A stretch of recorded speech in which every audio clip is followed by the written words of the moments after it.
Hello and welcome to my spoiler talk for Days Gone. This is it. We can talk about anything and everything when it comes to Days Gone, so you know what that means. Spoiler warning is in effect. If you do not want Days Gone spoiled for you, please do not watch this video. I do have a spoiler-free review on the channel. I will put that link in the video description. Go ahead and click on that, check that out, and then if you want to watch the spoiler talk, feel free to do so. But for those who are here for the spoilers, welcome. Really excited. There's a lot to talk about. So obviously there is a lot in this game. Like in my non-spoiler review, I talked about this game being just in the main story alone about 40 hours, and there's just not enough time to talk about everything when it comes to Days Gone. So that means if we do not get to it, that means you can still talk about it in the comments below. I will still have that conversation with you at the same time. So feel free to leave anything down in the comments. Let's get started right away. There's a lot to go over. So I first want to cover, which is, I talked about moments that I felt like I would remember that made the game unique and different. And I talked about the hordes, but there was also another couple moments that happened that I never will forget. Just because of how unique they did it, was riding the motorcycle. There were just a couple of moments in certain story aspects where they decided to play music while you're riding on your motorcycle. And the song that was being sung, it just like, it fit with the tone that you were going for. And the one that really made impact for me was after the events with Jesse and Iron Mike at the camp, and you're going on to the next location to see if Sarah is still alive. Now, I thought that the story was actually going to end a little bit after this moment, that the song was kind of setting up the moment where you would get some kind of hint that she's still alive, and that's where the game would cut and we just wouldn't have any more of the game. And I was amazingly surprised where like, no, that was just the second act. I mean, that was just the second act. There's still a third act to go. I'm like, wow, holy cow. But just going on that mountain pass, it felt so good. And the moment and just having time to yourself, thinking about Sarah actually might be alive. She might be alive. She might be alive. And the music just going with that so well. It was so great. I never really experienced where they never use music until there's certain moments to make impact. And like a lyrical song, not just like orchestrated music. This was a lyrical song to go with it. And it worked. It had a great tone to it. I really absolutely loved it. And like I said, I was at that moment, I thought it was going to be the end. And so I thought, I was like, oh, this is an amazing way to set a tone to end the game, because you're going to go find this moment. You find out that Sarah might be still alive, and then that's where they'll cut, and then it'll be next game. And I was like, man, no, that didn't happen. It's not over. And to be truly honest, I had no doubt that Sarah was alive throughout the entire game. Like what I was saying in my non-spoiler review, it felt like a season of a television show. And it just, the way the writing was, I had no doubt in my mind that Sarah was definitely going to be alive in some way. They were going to say that she's alive, whether you actually get to meet her. I loved that, and we'll talk about that.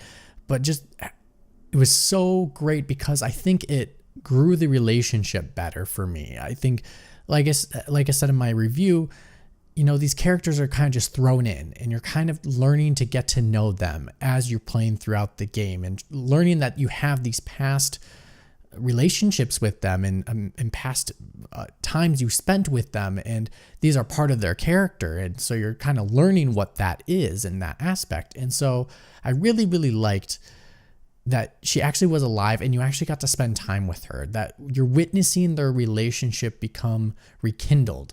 And I loved absolutely every time we went on a mission together, where it was just Sarah and I going on that mission, and just understanding and reminding the characters of why they fell in love in the first place. And I think it was just the perfect way to do it.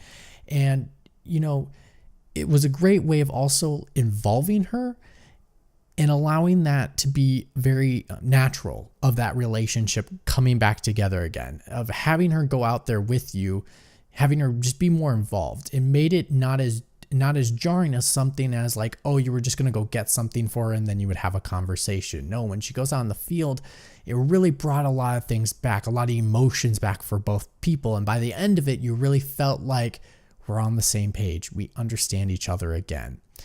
And I think in the overall end of when you're going through their relationship, when you find out that what she really was doing was finding a cure, that she wasn't creating a virus to kill them all, that she was trying to cure them, it was just really interesting. I should have thought that was the route that she was going to go based off the kind of person she was, and it made total sense in her character, but I totally ignored that. But when she did it, it was quite a surprise, but yet I was like, this is the person he fell in love with. And I think it was a true moment that I think they finally got together on the same page from when they left each other in their relationship to where they are now. When she said, oh, I couldn't cure him, and she was so frustrated, he finally realized 100% of why he loved her, and that part of her was still there. And so he could tell that to her and get that true emotion that he really loved her. And I think that just works so well. I was not expecting this. When I saw her at first and how cold the relationship was, I was like, oh, this is going to be real harsh when they try to bring this relationship back. But I got to hand it off to them. They did such a great job. And again, like I talk about, the missions that you do are so samey. Like you're always annihilating freakers or you're always annihilating humans, and the gunplay is always similar. But the reasons you're there are different. And that is the most important part.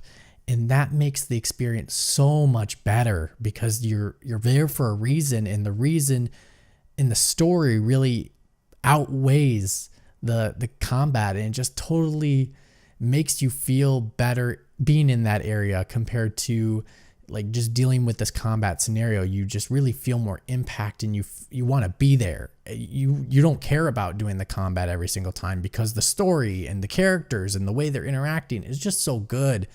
Oh, this was one of the biggest highlights in regards to the character development that they did. It was unfortunate that they had to wait this long to get there because, again, this game is so long. But I mean, by the end of it, I was just like, man, I'm so in on these characters. I did talk about also in the beginning where I mentioned a character and I didn't say their name because I didn't want to give it away, that they were another example of how our relationship truly grew. That at first I could not stand the character, and that's Boozer. Boozer, I didn't understand him. It was so jarring the way they had them together and the way he acted, and I was like, he was like so mean to you, and I get it, his arm was infected and you're just trying to help him, but it really came off like a jerk to me where I just didn't want to help him. I didn't care. I never cared about Boozer in the very, very beginning, but as you kind of got further in the story, I started actually caring more about Boozer. And it was a perfect storyline for him, especially when he's wrapping up to the end. When he was ramming that truck into the complex, it just made so much sense for his character of just having something to live for. And I think he was a great character to help teach Deacon about keeping on the living, about living for something, and knowing that you need people, that you need relationships, and those relationships will keep you grounded and not lose faith that all of humanity is lost, even though, a large part of humanity is wiped out and you're in this ungood situation that's just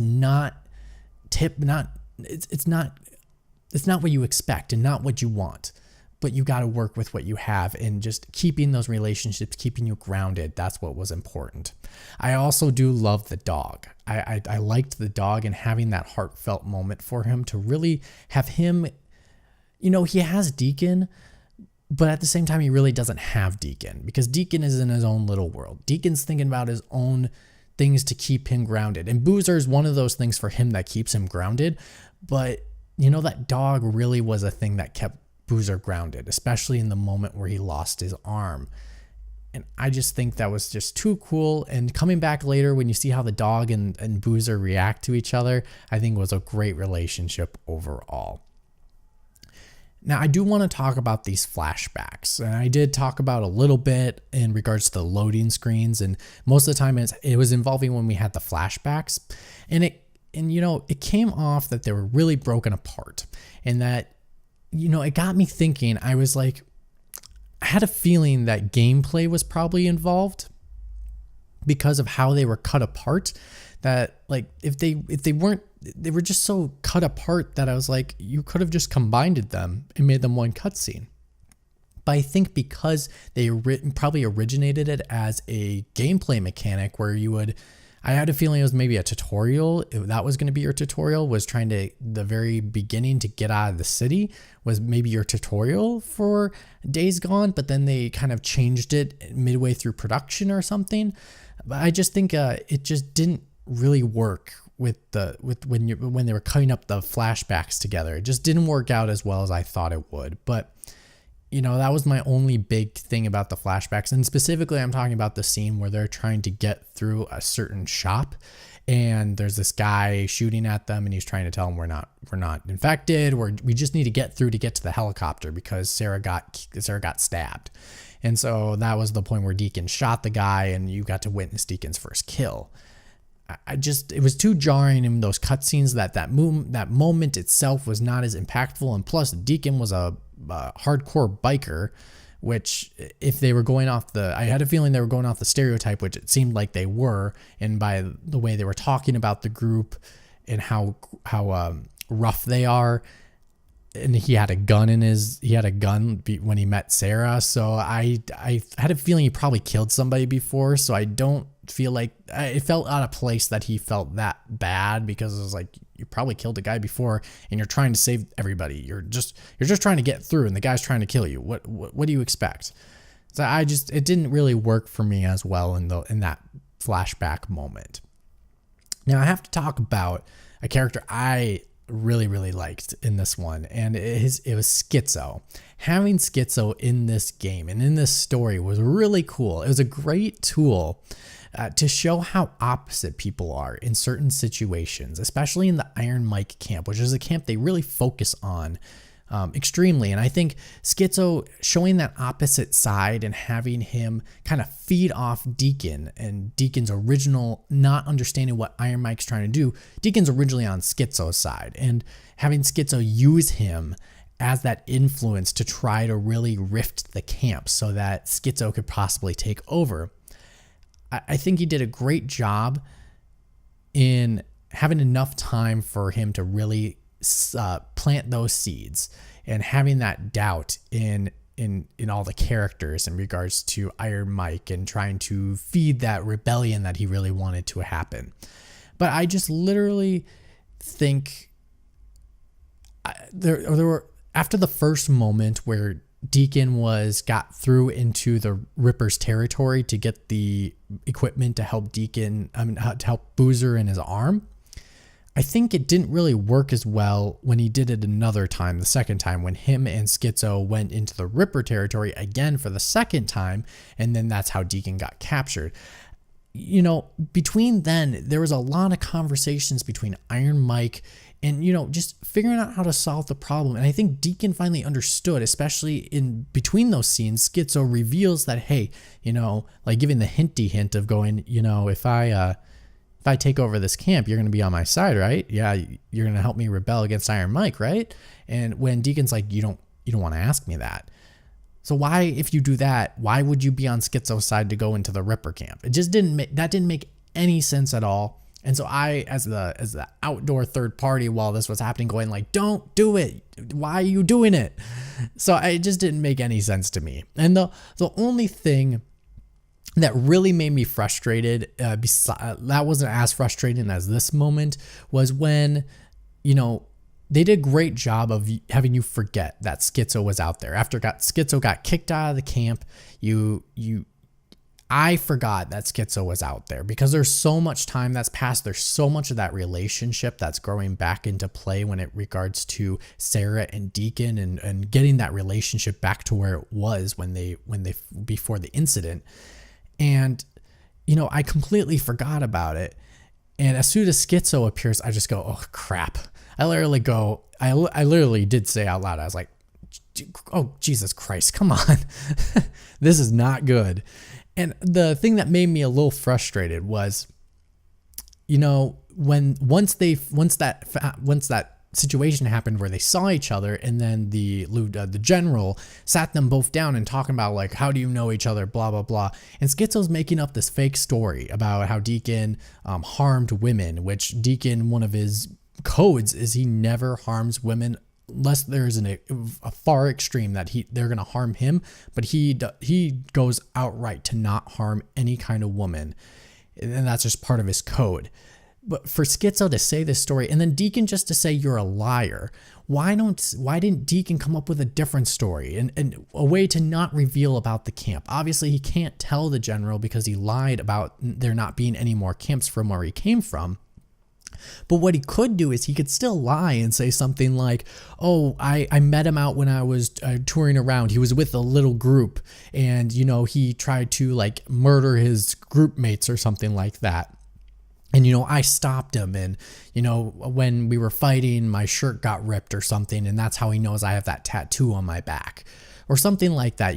A believable story because the general really trusts Deacon. Like he would trust Deacon more than he trusts Schizo. So I just didn't understand why in the world was Deacon not finding up a fake story to kind of defend himself so that everything was fine. It just didn't make any sense at all for me, and I just kept getting really frustrated, be like, you need to say something. But it was just great to see Schizo being that Weasel type character. They always have those kind of characters, but he was the good at it. He was the best at it. He was the great manipulator of the Weasel that got him through all the situations and got himself out of it. He's good on his feet. He's good about thinking on his feet. I do want to talk about a character though that I did not get. I think it was just more of a big opportunity missed for this character, and it kind of threw off the second act for me, which when I thought the game was actually going to end, I was kind of a little bit happy because that second act for me was really not as great climaxed wise, and which is the character which was Jesse, the Ripper leader, camp leader, which you find out he was the leader, and it's the weirdest thing. You get this reaction from Deacon when he sees him for the first time, which I gotta say cinematically, like the way the blowtorch was on his, was the light that revealed his face. That was great. That was great cinematic. But I felt like as the audience, I didn't understand what the significance of Jesse was. And I know they had made some small conversations about Jesse, just small things, but not enough to really explain the real rift, because him and Boozer have real hate for Jesse. And to not understand why that is, even if it's something as simple as, a small cutscene or a conversation along the way to really explain, to just get a better explanation of the rift, because obviously I understand that they're having a conflict because he's the leader of the Rippers, and the Rippers are causing a lot of trouble.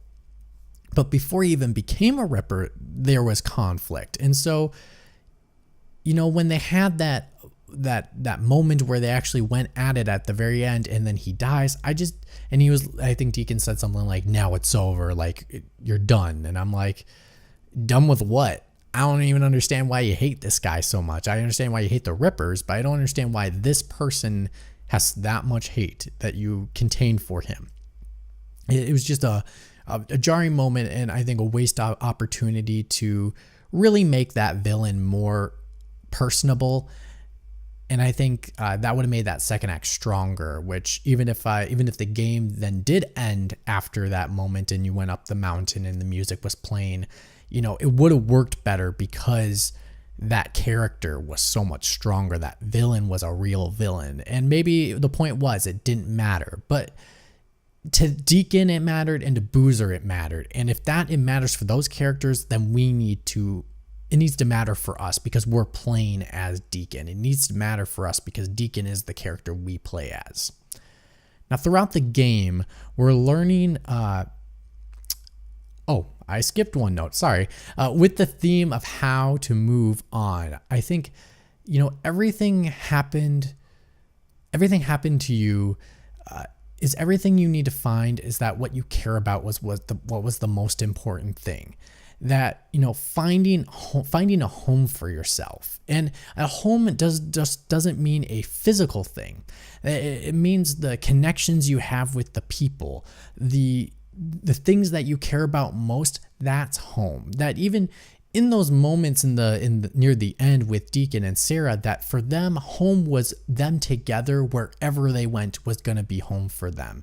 And so when you're kind of exploring how to move on and how to resettle and how to live life after the world has ended, the real important message that you really found was that, home is where people are. Home is where you feel comfortable, that you can have camaraderie and friendships and relationships and feel safe.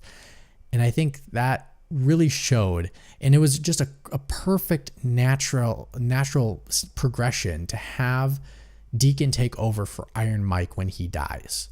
And I think it was a perfect way to do it because Boozer had a settlement there already.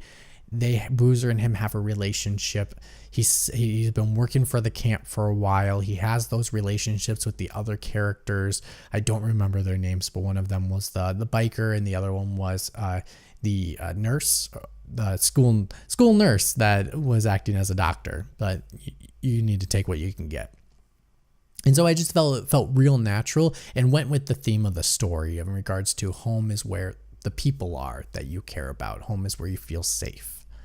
Now, throughout the game, you're learning that the infected were evolving. The freakers were evolving, which was a really interesting concept. And they kind of evolved into different kinds. And you got to see part of those elements. You got to see the strong ones, the really weak ones, the babied version ones. You got to see animals kind of have freaker forms of their own.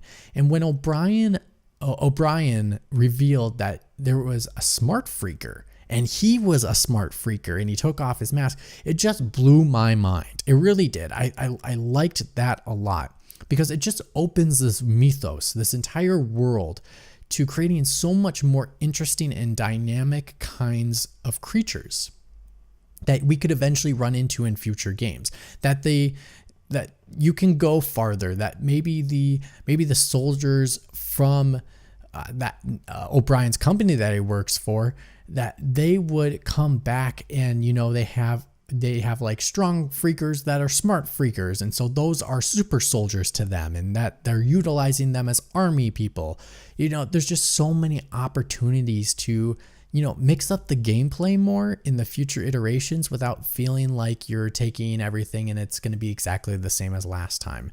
And it really makes the franchise interesting and makes it stand out differently than all the other type of, they always say this is not a zombie game and never was, and this proves that. But people will always compare this to a zombie end of the world type experience, and I think this will be the thing that makes it different than any other experience that they have on the market. It makes me want to come back to the franchise. Now, playing this game, like I said, the story structure with being like a season with self-contained episodes, I easily could say I can compare this to The Walking Dead. It's got that kind of vibe to it, It's very similar, different kind of enemies, but very similar in regards to the story, the characters, how everything gets introduced, how the camps work, all that kind of stuff. It gave really good vibes, and I like that. I liked having that structure of the overarching season with the self-contained either side missions that are like episodes, or even episodes that are in the main mission that is just a side. I really like their structure of how they did their story with their missions, and I do want to see that in the next one because I think it would just worked. It made this feel a little bit more different and a little bit more unique. And I just want to see more. There's enough compelling elements here that this game does warrant a sequel. And fortunately, I think we might get one. It has sold more copies in Japan than God of War or I think it was Spider-Man. It was another first-party Sony platform, and it sold more than those two different franchises, which that's great. And you know, it hit the UK #1 top sailing game in the European market. Obviously, it only stayed that way for 1 week, and apparently they've sold really good in the initial sales in regards to this game.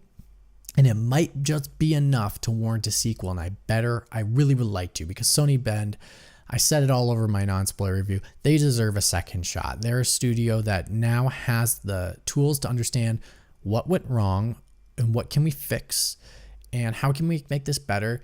Like I said, it's hard to make a AAA game. They went from making something on the Vita. They went from that to making something on the PlayStation 4. That's just a quantum leap in regards to size of team, the amount of assets you have to use within that in regards to graphical performance, all that kind of stuff. It's just another behemoth. And it deserves another shot to be able to say, okay, take what you've learned and now make a better game, a better sequel. And if they want to move on, they can move on. I think the story ends in a good way that, you know, the story could just end. But I would like to see this world again, to see what else they could do. Maybe they have to leave and they travel to a new city and you have to go on like an armored truck or something. That would be super cool. Like different things like that. There's so many ways that this game can go, and you know, I think they can do it. So that is my spoiler talk for Days Gone. What did you think about the game? Let me know in the comments below. And reminder, there is nothing that's off limits, and I wasn't able to talk about everything in this game. So feel free to talk about things that we didn't get to talk about. How about the general? I know we didn't talk about the general very much. How do you think about the general and those other characters in those camps? Let me know in the comments below, and if you like this content, I am bringing more to you on Freeze Frame Rate, so check it out. Go ahead and give it a like, share it with your friends, and if you want to keep up with everything I release here weekly on the channel, go ahead and hit that subscribe button. Thank you so much for watching. My name is Mitch, and I'm signing off saying, see you soon.